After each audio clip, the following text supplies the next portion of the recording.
प्यारे छात्रों, कक्षा 10 स्वागत है आपका विज्ञान में। और आज हम पढ़ेंगे अवतल दर्पणों द्वारा बने प्रतिबिंबों को प्राप्त करने के नियम। जब किसी वस्तु को अवतल दर्पण के सामने रखा जाता है, प्रतिबिंब बनता है। प्रतिबिंब उस बिंदु पर बनता है जहां पर कम से कम दो परावर्तित किरणें काटती प्रतीत होती हैं या काटती हैं। अवतल दर्पण द्वारा बने प्रतिबिंब की स्थिति का पता लगाने के लिए हम प्रकाश की केवल उन दो किरणों का प्रयोग करेंगे जिनके मार्गों को दर्पण से परावर्तन के बाद हम जानते हैं और उन्हें खींचना आसान होता है। अवतल दर्पणों द्वारा बने प्रतिबिंबों की स्थिति को पता लगाने के लिए प्रायः प्रकाश की निम्नलिखित किरणों का प्रयोग करते हैं। हम उन्हें अवतल दर्पणों में प्रतिबिंब को प्राप्त करने के लिए नियम कह सकते हैं। अब हम पढ़ेंगे पहले नियम एक। नियम एक क्या है? प्रकाश की किरण जो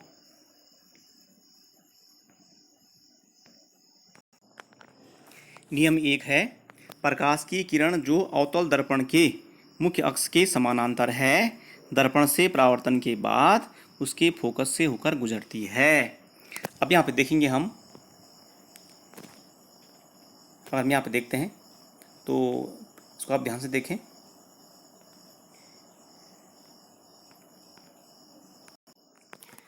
यहाँ पे एक्स पी की बात करें हम तो ये क्या है? ये मुख्य अक्ष है।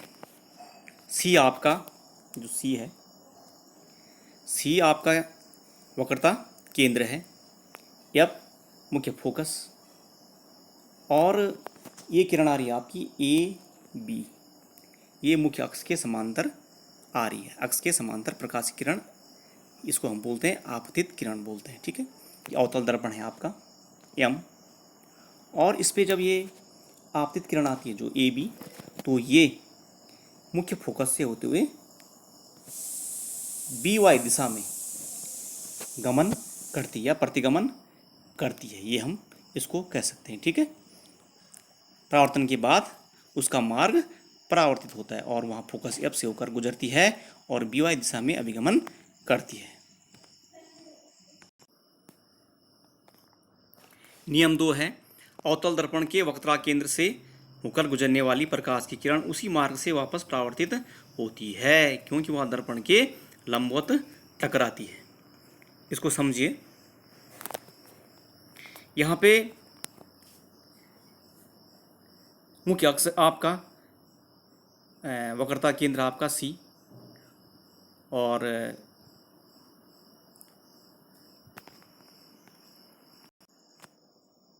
यहाँ पे अवतल दर्पण के वक्रता केंद्र से होकर गुजरने वाली प्रकाश की किरण उसी मार्ग से वापस परावर्तित होती है। यहाँ पे देखो, ये सी क्या है? वक्रता केंद्र है आपका, ये सी वक्रता केंद्र हो गया, क्या मुख्य फोकस हो गया, पी ध्रुव हो गया आपका, और ये क्या है? एक अवतल दर्पण है।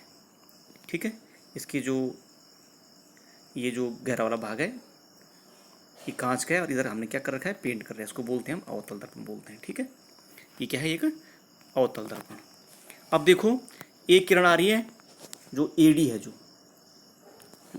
ये किरण आ रही है जो ये इसका मार्ग क्या है? ये आ रही है वक्रता केंद्र से होकर आ रही है और बिंदु डी पर क्या हो रही है? अभिलंबित हो रही है। यह है बिंदु डी, यहाँ से आते हुए बिंदु डी पर अभिलंबित होकर ये उसी मार्ग से, यानी इसी मार्ग से वापस चली जा रही है, उसी मार्ग से वापस जा रही है। देखो, यहाँ से आ रही है, ए से कहाँ आई? ए से डी तक आई, और फिर उसी मार्ग से यानी वक्रता केंद्र से होते हुए ये वापस जा रही है। यहाँ पर ध्यान देने वाली बात यह है कि जो ये आपतित किरण है उसको दिखाने के लिए हमें क्या करना पड़ेगा? अवतल दर्पण की ओर तीर का निशान मानना पड़ेगा, और साथ में जब अभिलंबित होने के बाद, लंबवत पड़ने के बाद जब वो परावर्तित हो रही है उसी मार्ग से, कहाँ से? वक्रता केंद्र से होते हुए जा रही है, तो हमें इसको यहाँ पे जाते हुए दिखाना पड़ेगा इधर, और इधर आते हुए दिखाना पड़ेगा। ये हमें ध्यान रखना पड़ेगा। यानी कि अवतल दर्पण के वक्रता केंद्र से होकर गुजरने वाली प्रकाश की किरण उसी मार्ग से वापस परावर्तित होती है। इसको आपने ध्यान रखना है। अब देखिए तीसरा वाला नियम 3 क्या बताता है। नियम 3 है, यहाँ पे ये नियम 3 के लिए चित्र आरेख हमने दे रखा है, ध्यान देंगे आप। नियम 3 क्या बताता है, अवतल दर्पण के फोकस से होकर गुजरने वाली प्रकाश की किरण परावर्तन के बाद मुख्य अक्ष के समांतर हो जाती है। यह नियम तथ्यतः क्या है, पहले नियम की विपरीत स्थिति है, जो पहला नियम था, ठीक है। और इसे हमने किस में दिखाया, चित्र 2/3 में दिखा रखा है हमने। यहाँ आपतित किरण ए ई है, ठीक। आपतित किरण कौन है, ए ई आपतित किरण है। ये वाली किरण आप देख लेंगे, ये आ रही जो ये ए ई, ये हो गई आपकी आपतित किरण, ठीक है। और फोकस से होती हुई जा रही है, ठीक है। ये फोकस है आपका, ये फोकस है आपका, इससे होकर गुजर रही है किरण, ठीक है। और उसके बाद क्या हो रही है, इसके समांतर हो जा रही है। फिर यहाँ पे बिंदु ई पर ये अभिलंबित हो रही है और यहाँ से फिर ये समांतर ये परावर्तित हो जा रही है, ठीक है। तो ये कहाँ से आ रही है, ये फोकस से होते हुए आ रही है। ये देखिए, ये आ रही है आपका इस फोकस से होते हुए, ये फोकस से होते हुए आ रही है और फिर यहाँ पे बिंदु ई पर अभिलंबित हो रही है और फिर परावर्तित हो जा रही है, ठीक है। ईजी दिशा में परावर्तित हो जा रही है। तो ये है आपका नियम 3, ठीक है। अब हम पढ़ते हैं नियम। अब देखो नियम 4 क्या है, प्रकाश की किरण जो अवतल दर्पण के ध्रुव पर आपतित होती है, मुख्य अक्ष के साथ वही कोण बनाते हुए वापस परावर्तित होती है। यहाँ पे देखिए एक इसमें चित्र, इसमें देखिए आप किरण आरेख में, यहाँ पे आप देख लेंगे यह पी ध्रुव है। ये जो ये किरण आ रही है, जो ये वाली किरण, ठीक है, ये वाली किरण, ये ध्रुव आपका पी क्या है, ध्रुव है पी। तो यहाँ पर ये यहाँ पे अभिलंबित हो रही है, यहाँ पे टकरा कर ये वापस जा रही है वही कोण बनाते हुए, यानी ठीक है, सेम कोण बनाते हुए ये वापस जा रही है, ठीक है। तो ये पी जो ध्रुव है वहाँ पे टकरा कर परावर्तित हो रही है, ठीक है। ए पी इसको हम बोल सकते हैं और पी एच हम क्या बोल सकते हैं, परावर्तित किरण। ए पी हम किसको बोलेंगे, जो ये ए पी है, ये है आपतित किरण, ठीक है। और ये जो जा रही है परावर्तित किरण।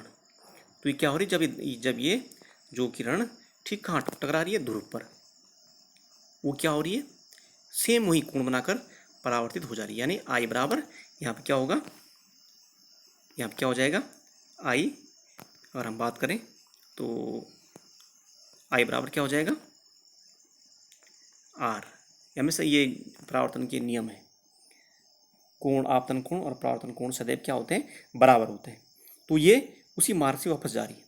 अगर कोई किरण, ये ध्यान रखना हमें कि अगर प्रकाश की किरण अगर यदि अवतल दर्पण पर उसके मुख्य अक्ष के साथ आपतित हो तो वह उसी मार्ग से वापस प्राप्त होती है। अगर कोई किरण सपोज इस मार्ग से आ रही है, दोबारा देखें, अगर कोई किरण